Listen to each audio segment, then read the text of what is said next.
Despite his incredibly limited time both on the page and on the screen, Larys Strong is understandably one of the most compelling and mysterious characters in the Dance of the Dragons.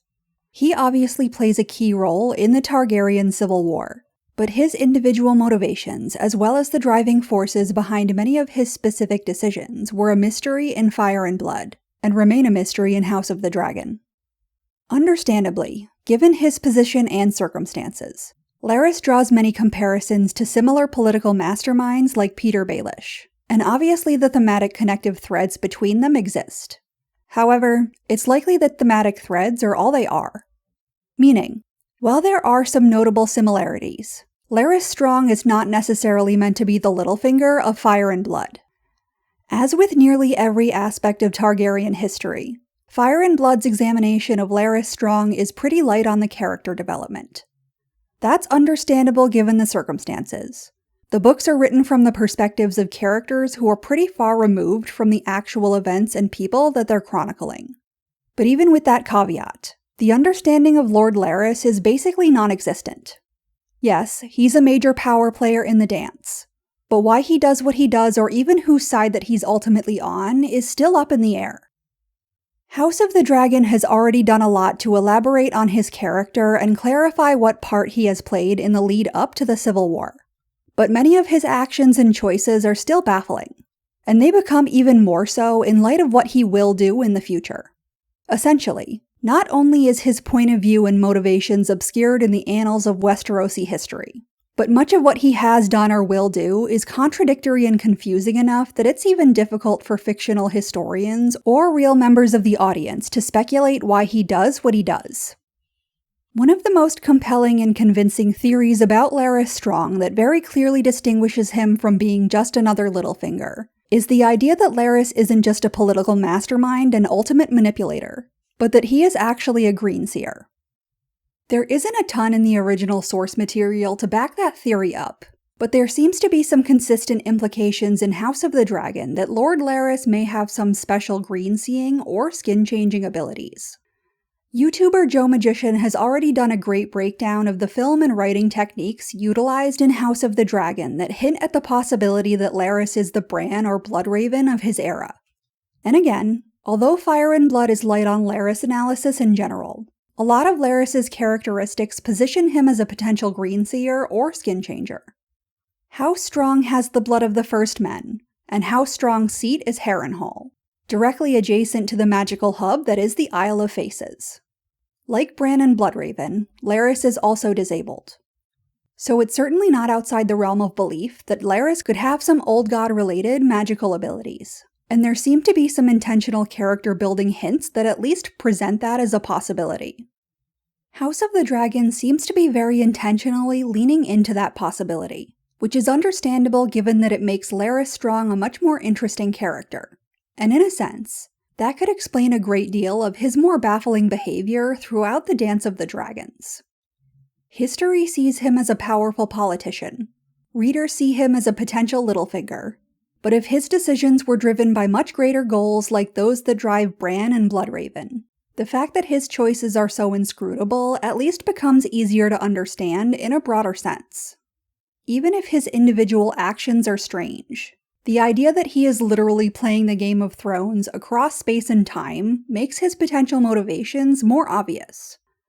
Obviously, there could be much more mundane explanation for Larys's role in the Dance of the Dragons. Perhaps his abilities as a politician were overrated, or maybe he simply made mistakes and missteps that had a broader effect on the course of the Civil War. But taking the entire scenario into consideration, it's hard to believe that there aren't any greater incentives behind Larys's actions if he's even half the mastermind that he's believed to be. Fundamentally, Larys's machinations are already pretty confusing, especially if they're examined from a purely political perspective. Supporting Aegon and the Greens isn't the worst plan, but it's a very strange starting off point for Larys for a few reasons.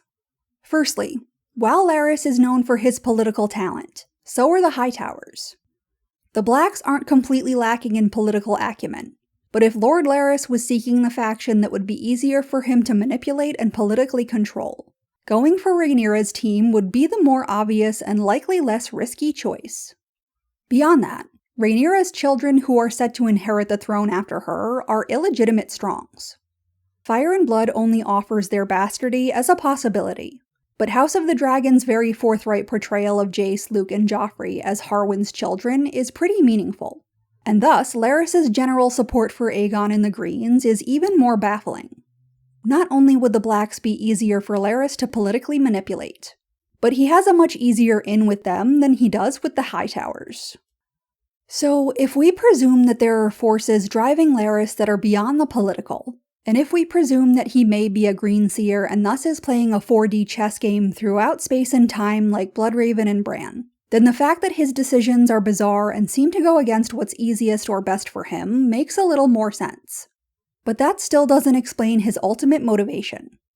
Even if we know he's playing 4D chess, we don't know what his primary goal is, or whether or not he even achieved it. Clearly, the simplest explanation is that Larys is after power.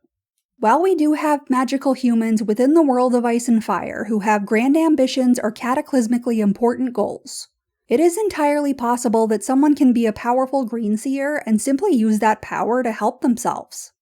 But again, given that Larys theoretically had much easier ways to gain power, it seems like there has to be something else at play.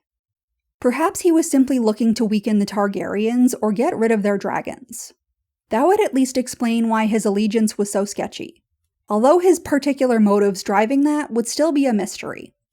Or maybe, like many of the magical people in the world of Ice and Fire, he was working to prevent, or possibly instigate, the coming apocalypse. However, there is one particular aspect of Larys Strong's characterization that makes me hesitant to fully buy into the idea that he was a Greenseer. And fair warning, but we're about to dig into some serious spoiler territory for House of the Dragon, as well as into some serious tinfoil hat theorizing for Larys Strong. So if you don't want to know where his character is going to end up, then this is definitely the cue to exit. So Larys is an incredibly influential figure in the Dance of the Dragons, whose allegiance is murky and whose goals are unclear. There are certainly mythological aspects of his character that point towards the possibility that he has some green-seeing or skin-changing powers, and House of the Dragon has incorporated quite a few narrative and cinematic cues that seem to hint towards that as well. However, when the Dance of the Dragons ends, Larys is offered a choice. He can either go to the Wall and live out his life with the Night's Watch, or he can die. And he chooses to die. Now, this would be a shocking decision under any circumstances, but if we're to believe the theories that Larys is a magical person, then this choice is far more bizarre. Granted, the Wall isn't a pleasant place, but hardly anyone would rather literally die than go there. And if Larys can see the world through the Weirwoods or can take possession of another animal or even another human, then the fact that he chose death is a truly astonishing move. Frankly, even if he is just a normal man, choosing death over life is an extremely strange decision. Again, the Wall may be unpleasant, but as a political mover and shaker, he more than anyone understands how quickly the political landscape of Westeros can change. And given that he was the last of his bloodline, his willingness to put an end to himself as well as all of House Strong is pretty surprising. On the other hand, it's always possible that history simply got this part of Larys' story wrong, and he didn't choose to die but was rather just killed. But that's an oddly specific decision to have laid down into the historical record. And given that so many others who found themselves in the same situation did choose to take the black, it seems fairly safe to assume that he really did choose execution for himself. So again, the question becomes, why in the hell would he do that?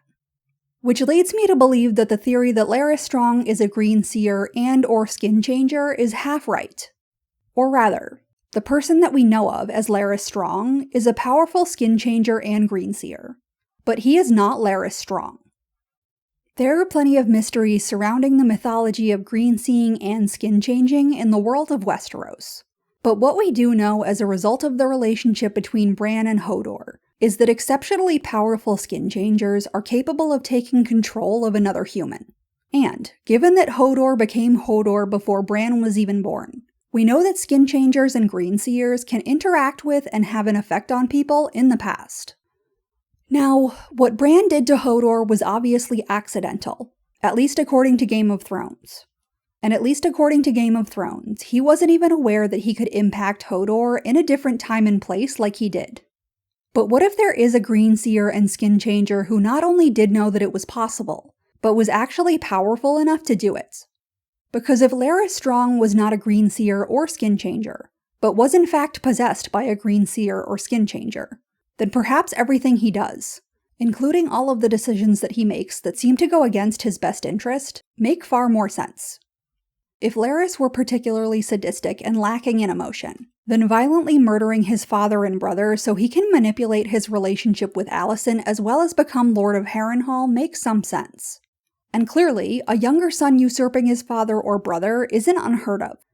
But if Larys isn't even Larys, then cavalierly killing off his elder family members to seize more power is even easier to comprehend. It is entirely possible that Larys's bizarre political choices were either plans that historians couldn't figure out or were simply big mistakes.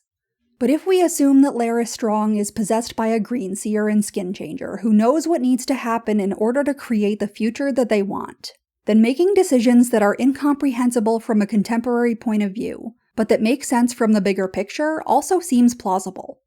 But most importantly, the Larys Strong that we see, simply being another Skinchanger or Greenseer who has taken control of his body, explains what seems ultimately inexplicable: Larys' decision to die. Despite his reputation as a political mastermind, the destruction of his house could be explained as simply bad political maneuvering.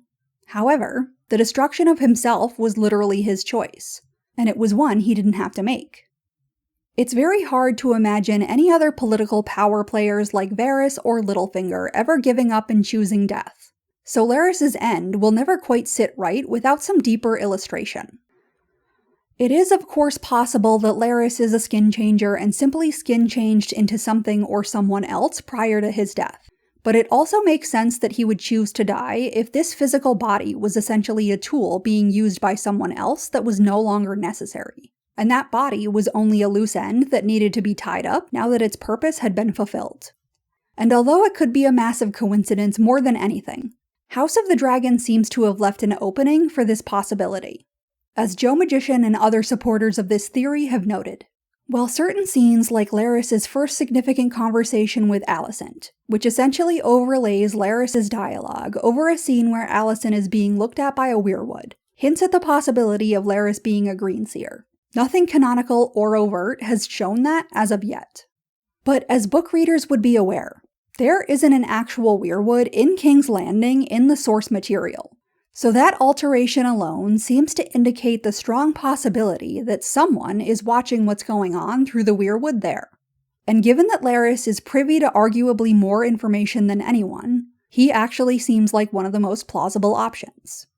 However, if Larys were meant to be a Greenseer and Skinchanger, the mythology established in Game of Thrones would make that physically obvious, i.e. when Bran skin changes into something or someone else, his eyes go white. But on the flip side, when Bran takes control over Hodor, his eyes do briefly go white, but afterward he looks like his normal self. And the fact that someone else is controlling his body isn't physically evident. Ergo, it's not beyond belief that when we see Larys Strong, we are seeing the puppet rather than the puppet master. Clearly this entire theory is a bit of a stretch, and it is totally possible that Larys Strong was just another politician who flew too close to the sun and got burned. However, it's within the realm of possibility that there is something supernatural going on with Larys Strong, and House of the Dragon seems to be embracing that possibility. Still, even within the context of Larys Strong being a Greenseer and/or Skinchanger, certain aspects of his characterization don't quite make sense. And those aspects are easier to understand and seem more plausible if Larys is actually the Hodor in this scenario, rather than the Bran Stark. But what do you think? Does Larys have any magical abilities at all? And could green-seeing be the key to his political masterminding? Leave your comments and opinions below, and if you're interested in more content like this, like and subscribe.